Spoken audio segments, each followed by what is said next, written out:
एक साथ सबको करेंगे फास्ट तरीके से, पर अभी पूरा रायगढ़ को समराइज करना है ना।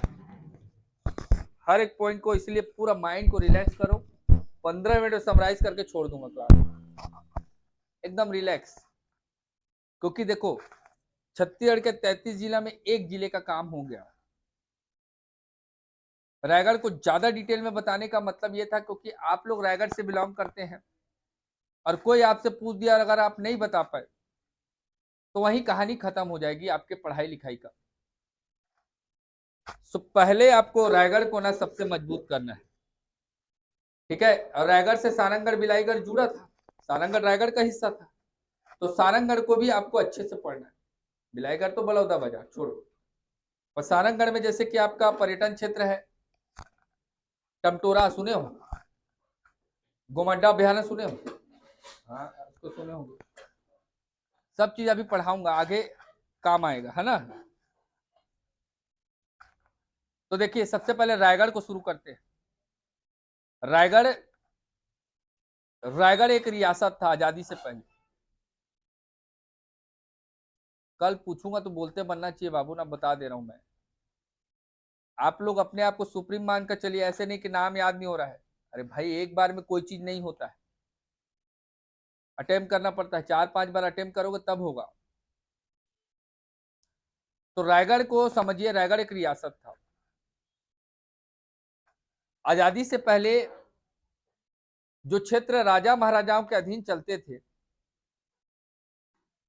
ऐसे क्षेत्र को हम लोग रियासत क्षेत्र कहते थे, जहां रजवाड़ा शासन, राजा महाराजाओं का शासन देखने को मिलता था। रियासत क्षेत्र, देसी रियासत या प्रिंसली स्टेट वह क्षेत्र होता था जहां राजा महाराजाओं के द्वारा शासन किया जाता था। वो स्वतंत्र रूप से राजा महाराजाओं के द्वारा संचालित किए जाते थे। वहां किसी सरकार का हस्तक्षेप नहीं होता था, जो गवर्नमेंट बनती थी वो राजा की गवर्नमेंट बनती थी, राजा जो बोल दिया वही होगा। तो आजादी से पहले पूरे भारत में 565 रियासत थे, जिसमें हमारे छत्तीसगढ़ में 14 रियासत थे, और 14 रियासत में से रायगढ़ एक रियासत था।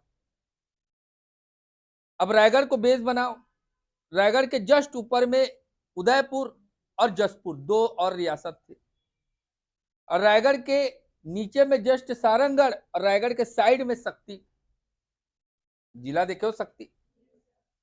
तो ऐसे 5 रियासत थे, जसपुर, उदयपुर, रायगढ़, शक्ति, सारंगढ़, ये 5 रियासत थे जहां स्वतंत्र रूप से रजवाड़ा शासन चलता था, राजाओं का शासन चलता था। अलग अलग राजा अपने अपने क्षेत्र में शासन करते थे। अब क्या हुआ, समय के साथ साथ भारत में अंग्रेजों का वर्चस्व बढ़ने लगा। पहले पुर्तगाली आए, पुर्तगाली के बाद फिर डच आए, डच के बाद अंग्रेज आए। तो अंग्रेज 1600 में आए थे, और 1600 से 1700 तक तो इन लोग केवल व्यापार किए, भारत की राजनीति से इनको कोई मतलब नहीं था। 1757, 1764 प्लासी और बक्सर के युद्ध के बाद भारत में अपना राजनीतिक प्रभुत्व जमाने लगे, तो पूरे भारत को नियंत्रित किया, भारत को कंट्रोल कर लिया, तो भारत में अपना हुकूमत लगाया। तो जहां जहां अंग्रेजों का शासन था, जो ब्रिटिश पार्लियामेंट्री सिस्टम के अंतर्गत जो संचालित होते थे, उसको ब्रिटिश इंडिया कहा जाता था। मतलब इतना समझो कि भारत में वो क्षेत्र जो अंग्रेजों के हिसाब से चलता था, उसको ब्रिटिश इंडिया। पर अंग्रेज पूरे भारत को कंट्रोल करके नहीं रखे थे, भारत पर नियंत्रण नहीं था इनका पूरा, क्योंकि ऐसा अगर करते तो फिर राजा महाराजा लोग इन लोग के ऊपर चढ़ जाते। तो ये जानते थे कि राजा महाराजाओं को डोज देना है ना। सोना चांदी रत्न आभूषण तो है ही इनके पास, तो इनको क्या चाहिए, तो इनको भोग विलास की वस्तुएं चाहिए। तो इनको भोग विलास कराते थे, उनको ऐश कराते थे, और क्या करते थे, उनका दुरुपयोग करते थे। तो ऐसे रियासत क्षेत्र से वो छिड़कानी नहीं की। जहां पर इनको लगता था कि जहां कंट्रोल करने लायक क्षेत्र है, उनको कंट्रोल करते थे, बाकी को इंडिपेंडेंट छोड़ दिए। तो अंग्रेजों के अधीन जो क्षेत्र था, उसमें से एक तो मद्रास था नीचे में, जो अंग्रेजों का गढ़ था, जिसको आज तमिलनाडु को बोल रहा हूं मैं, आंध्र प्रदेश तमिलनाडु का बेल्ट। एक बॉम्बे प्रांत था, क्लियर, और एक कलकत्ता था। तो बॉम्बे वाला जो क्षेत्र था उसको मध्य प्रांत, सेंट्रल प्रोविंस, और उसी के अधीन हमारा छत्तीसगढ़ शामिल था। तो 1862 में याद रखना, बिलासपुर हमारे छत्तीसगढ़, क्योंकि अभी बिलासपुर पढ़ा इसलिए बिलासपुर को ध्यान देना, ऊपर क्या था नीचे क्या था ये मतलब नहीं। बिलासपुर 1862 में एक जिला बना था, सेंट्रल प्रोविंस में नागपुर के अधीन एक जिला बना था। हमारा हेडक्वार्टर नागपुर था ना, कि छत्तीसगढ़ में कोई था, नागपुर जाते थे हम लोग पहले। तो बिलासपुर में कुछ भी होगा तो उसका मुख्यालय कहां से चल रहा है, नागपुर, नागपुर 1862। अब नागपुर के अधीन बिलासपुर, और बिलासपुर 1862 में जिला बना, पर इधर जो देसी रियासत वो इंडिपेंडेंट चल रहे हैं। 1947 में भारत आजाद हो गया। भारत आजाद हुआ तो सबसे बड़ा चैलेंज ये हुआ कि इन सब देसी रियासत जो चल रहे हैं भारत में, जिसमें छत्तीसगढ़ में 14 रियासत है, सबको मर्ज करना है। भाई भारत में एक शासन होगा, लोकतंत्र होगा, तो सबको एक करना पड़ेगा। तो इसलिए याद रखना, रायगढ़, जसपुर, सारंगढ़ और उदयपुर, जसपुर, उदयपुर, रायगढ़ और सारंगढ़, 4 देसी रियासत को मर्ज कर दिया गया और रायगढ़ जिले का गठन 1948। जबकि शक्ति का मर्जीकरण हो गया, विलय हो गया, कॉन्फ्लिक्ट हो गया, मतलब इसको शामिल कर लिया गया किसमें, तो याद रखना बिलासपुर। 1948 1998 में लगा कि नहीं जसपुर ऊपर का हिस्सा है, तो जसपुर को रायगढ़ से अलग करके जसपुर जिले का गठन, वो सरगुजा में शामिल। बिलासपुर के एक तहसील पंडरिया को ले लिया गया और कवर्धा तहसील से मर्ज करके कवर्धा जिले का गठन कर दिया गया, और बिलासपुर को काट दिया गया 2 हिस्सों में। बिलासपुर का लेफ्ट वाला सेक्शन वैसे ही था, राइट वाले सेक्शन में अपर पार्ट में कोरबा और नीचे पार्ट में जांजगीर चांपा। 1998 2012 में बिलासपुर में जहां से मनियारी नदी आ रही है, उसके नीचे का पार्ट को हम लोग मुंगेली बना दिए। ओके, 2020 में बिलासपुर का वन क्षेत्र जो जंगल एरिया, फॉरेस्ट रीजन है, उसको अलग कर दिया, उसको गोरेला, पिंडरा, मरवाही।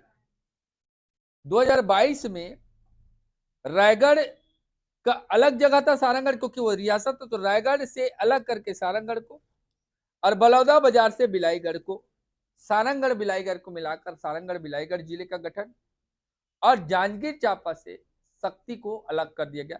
छत्तीसगढ़ का 33वां जिला कौन सा बना है, शक्ति, 33 नंबर का, सबसे छोटा रियासत भी था और सबसे छोटा भी जिला है ना। आगे अपन इसके बारे में डिटेल पढ़ेंगे।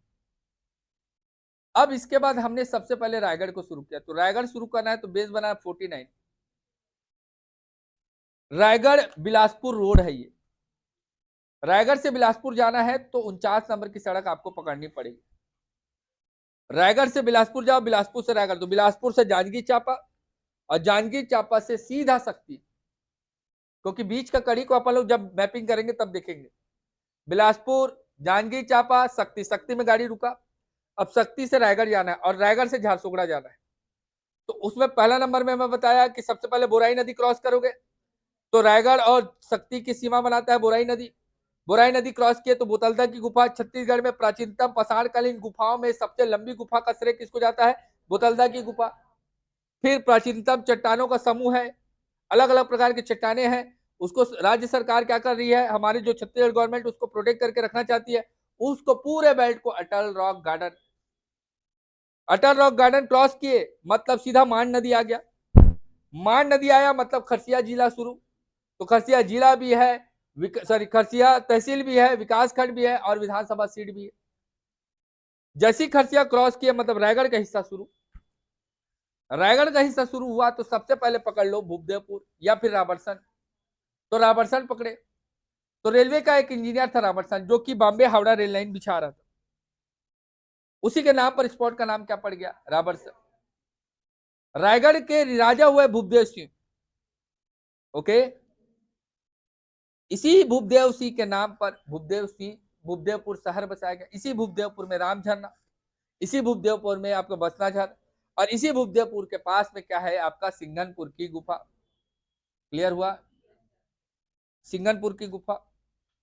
तो राम झरना इंदिरा प्रियदर्शनी के नाम से जानते हैं। रायगढ़ का प्रसिद्ध पर्यटन क्षेत्र है और माता सीता को प्यास लगी थी, इसीलिए राम भगवान के द्वारा जो झरना का उत्पत्ति किया गया है, इसी के नाम पर राम झरना रामायण कालीन स्थल है। राम वनगमन के दूसरे फेज में शामिल। ठीक, इसके बाद क्रॉस करेंगे तो आपका क्या पड़ेगा, बसनाझर। बसनाझर एक पाषाणकालीन स्थल है। असिंगनपुर की गुफा इसके खोज करता है एंडरसन 1910, छत्तीसगढ़ का भीमबेटका। रायगढ़, रायगढ़ रियासत था, इसको बसाने वाले मदन सिंह, याद रखना 17वीं शताब्दी 17वीं सेंचुरी में मदन सिंह के द्वारा इसको बसाया गया था। रायगढ़ को बसाने वाले मदन सिंह। गोंड राजाओं का ये गढ़ है। कौन सा वंश है, गोंड राजवंश। ओके, गोंड राजाओं का वंश है। सबसे पहले मदन सिंह ने बसाया था। मदन सिंह के बाद भूपदेव सिंह आए जिन्होंने इसको विस्तारित किया। तो भूपदेव सिंह के समय में सबसे पहला काम क्या हुआ, बोलो ना भाई, सब मैं ही बोलूंगा। बॉम्बे हावड़ा रेल मार्ग, इसलिए तो समृद्ध बना बोला था। बॉम्बे हावड़ा रेल मार्ग का निर्माण हुआ। इसी समय याद रहा, रायगढ़ में व्यापारिक गतिविधि या फिर जो रायगढ़ में सामाजिकरण का विकास हुआ, उसी समय हुआ भूपदेव सिंह के समय, क्योंकि रायगढ़ बॉम्बे हावड़ा रेल मार्ग में शामिल हुआ। ओके, इसी समय राजा की उपाधि किसको, भूपदेव सिंह को, 1711, याद आ रहा है, 1911, सॉरी 1911, क्लियर। 1905 में आपका चक्रधर सिंह का जन्म है गणेश चतुर्थी के दिन, क्लियर। इसके पिताजी हैं भूपदेव सिंह, पर इसके चाचा कौन है, लाल नारायण सिंह, LN सिंह। ओके, जिन्होंने इनको संगीत की शिक्षा दी और संगीत सम्राट के रूप में ये आपका कहीं ना कहीं इनको उपाधि मिला। छत्तीसगढ़ में संगीत सम्राट की उपाधि चक्रधर सिंह की, इन्हीं के नाम पर छत्तीसगढ़ में आपका संगीत सम्मान दिया जाता है। ओके, और इनका बताया हूं अभी मैं बहुत सारा रचना को याद रखना है, चक्रधर सिंह के बारे में जानना। ओके, चक्रधर सिंह तबला और रायगढ़ कत्थक घराने संबंधी दोनों को याद रखना। इनका प्रमुख वादक यंत्र क्या था, तबला। उसके बाद आपका कौन, तो आपका जिन्होंने विलय पत्र पर हस्ताक्षर किया, ललित सिंह, परंतु याद रखना वो राजा नहीं बन पाए थे, इसलिए क्वेश्चन पूछेगा छत्तीसगढ़ के अंतिम राजा चक्रधर सिंह। ओके, क्वेश्चन कराऊंगा तो बताऊंगा, बहुत सारी चीजें क्वेश्चन में क्लियर होगी। ये क्लियर हो गया। रायगढ़ में गौरीशंकर मंदिर है, जहां आठे कन्हैया या कृष्ण जन्माष्टमी का मेला लगता है। आठे कन्हैया और कृष्ण जन्माष्टमी का मेला, आठे कन्हैया मतलब वही है कृष्ण जन्माष्टमी। ओके, यहाँ नवरात्रि का मेला लगता है। ठीक है, सारी चीजें मेला लगती है, सब याद रखना है। ठीक है, बूढ़ी माई का मंदिर है यहाँ। शहीद नंद कुमार पटेल यूनिवर्सिटी, जो कि बिलासपुर यूनिवर्सिटी से अलग हुआ 2020 में, तो क्वेश्चन मिलेगा 2020 में, है ना, या 2020 को नहीं देगा तो बोलेगा बिलासपुर यूनिवर्सिटी से अलग होकर कौन सा नया विश्वविद्यालय बना है, शहीद नंद कुमार पटेल। यहाँ पर मैं बताया था लखीराम अग्रवाल मेडिकल कॉलेज है। ओके, सारी चीजें बताया था, है ना। तो याद रखना यहाँ हवाई पट्टी भी है। ठीक है, सब चीज बता दिया हूँ। रायगढ़ के बाद यही पर किरोड़ीमल, तो किरोड़ीमल के बारे में जान लो। किरोड़ीमल ने याद रखना पहला काम किया, गौरीशंकर मंदिर बनवाया, मोहन जूट मिल बनवाया, और तीसरा याद रखना मध्य प्रदेश का पहला polytechnic college KGP, Kirodimal government polytechnic college. सबका डेट है उसको याद करा दूंगा। ठीक है, 1935 में मोहन जूट मिल, है ना। 1944 में ऐसे गौरीशंकर मंदिर है, आजादी से एक साल पहले बना है, ऐसे पॉइंट है ना, या पॉलिटेक्निक कॉलेज है, जो भी है, तो डेट है याद रखना उसको। ये क्लियर हो गया। कबरा पहाड़ पाषाणकालीन स्थल है। धब्बेदार चित्र कहाँ से मिले हैं, कबरा पहाड़ से। सीधा रायगढ़ से स्टेट हाईवे 1 पकड़ो, अंबिकापुर भागो, तो पूरा अभी याद करा हूँ, वाला road, OP Jindal industrial area, फिर नलवा स्टील प्लांट, केलो नदी में केलो डैम, पूंजीपथरा में मैनेजमेंट यूनिवर्सिटी, कर्मागढ़, ओगना, टेरा, ये सब जो बेल्ट है ये सब पाषाणकालीन स्थल है। धर्मजयगढ़ में उदयपुर रियासत, अभी बताया कल्याण सिंह के बारे में, कल्याण सिंह के भाई धीरज सिंह के बाद कौन है, शिवराज सिंह। ये पूरा कहानी हो गया क्लियर। उसका सीधा पत्थलगांव मतलब जसपुर आगे देखेंगे। रायगढ़ तमनार रोड या आपका घरघोड़ा तमनार रोड पकड़ो, तो तमनार जाओगे तो OP जिंदल का पावर प्लांट। ओके, तमनार से ले लूंगा, तो ले लूंगा में लुड़ेक की पहाड़ी है, लुड़ेक पहाड़ी बिरहोर जनजाति का घर, बिरहोर जनजाति का घर, बिरहोर ट्राइब छत्तीसगढ़ के 42, अभी एक नया बन गया 43, छत्तीसगढ़ के 43 ट्राइब में सबसे, है ना, जो पिछड़ी है वो बिरहोर।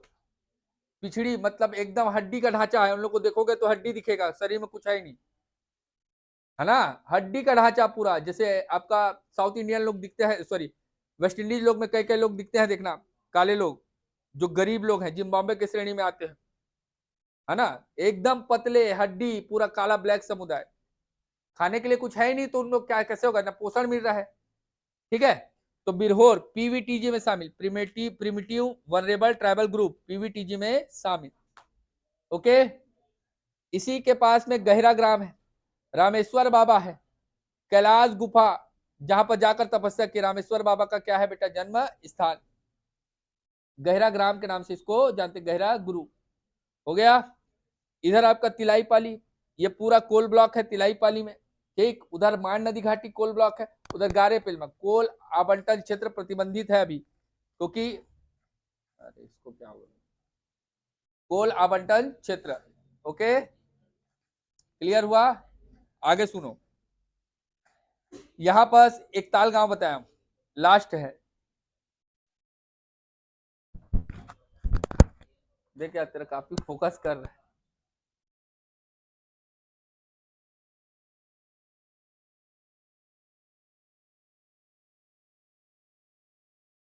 क्या हो गया इसको दी?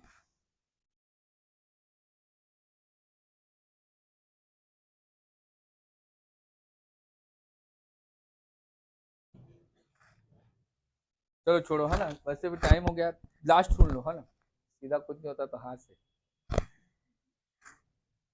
कैसे करेंगे भाई, एंटीना टाइप का लगता है कभी कभी मेरे को ऐसे पे। तुम्हारे लिए वीडियो जरूरी है ना बेटा, सुन के लिखते हो तुम, रहन दो ऐसे, ये भी ना बाद में सेट करेंगे। लास्ट है एक ताल, है ना, एक ताल में, ठीक है, शिल्पकार लोगों का गढ़ है, छत्तीसगढ़ में झारा शिल्प बोलेगा या ढोकरा शिल्प बोलेगा, वो रायगढ़ में ही प्रेम है। देखो नटवर स्कूल के पास झारा एम्पोरियम खुला था, कभी देखे थे? नहीं देखे तो कोई बात नहीं। एम्पोरियम मतलब ऐसे क्षेत्र जहां पर हम लोग क्या करते हैं, किसी चीज को बेचते हैं, तो ये लोग क्या करते हैं, धातु का बेल मेटल, नाम क्या रखना, मेटल का नाम क्या बोला हूं, बेल मेटल, बेल मेटल को क्या करते हैं बेटा, जैसे आपका एक स्टैचू बना लिए, समझिए, स्टैचू कहने का मतलब, मुखौटा देखो, मुखौटा, उसको साचा बोलते हैं, उस मुखौटा में जिस चीज को ढालूंगा वैसे ही चित्र बनेगा, तो एक मुखौटा तैयार करते हैं, उसमें मोम लगा देते, ठीक, फिर उसका धातु को गर्म करके पिघलाते हैं और उसके ऊपर डाल देते हैं, फिर उसको मिट्टी से ढक देते हैं, जैसे ही वो सूखता है तो वो आपका उस मूर्ति का रूप ले लेता है, उसको फिर आग में पकाते हैं, ठीक है, तो वैसे ही अनेक प्रकार के धातु आर्ट, मेटल आर्ट्स बनाते हैं इन लोग, जिसको ढोकरा कला या ढोकरा शिल्प कहा जाता है। जैसे देखना, चकधर नगर एरिया में पार्क के पास बिकते रहता है, ठीक है, जैसे नर्तकी की मूर्ति, है ना, या किसी पे गाय बैल की मूर्ति, या कोई भगवान की मूर्ति, इस टाइप की जो मेटल आर्ट होते हैं वो बनाते हैं लोग, ढोकरा कला, है ना, कहाँ फेमस है, कौन सी जनजाति करती है, झारा, इसीलिए गोविंद राम झारा, ये सब नाम लिखवाया हूं ना, जाओ छुट्टी। कल सारंगढ़, बिलाईगढ़ और आपका जांजगीर चांपा, ठीक, रायगढ़ का बैकअप क्लास एक दिन दूंगा बेटा, ठीक, है ना, एक दिन में पूरा कंप्लीट करेंगे रायगढ़ का बैकअप।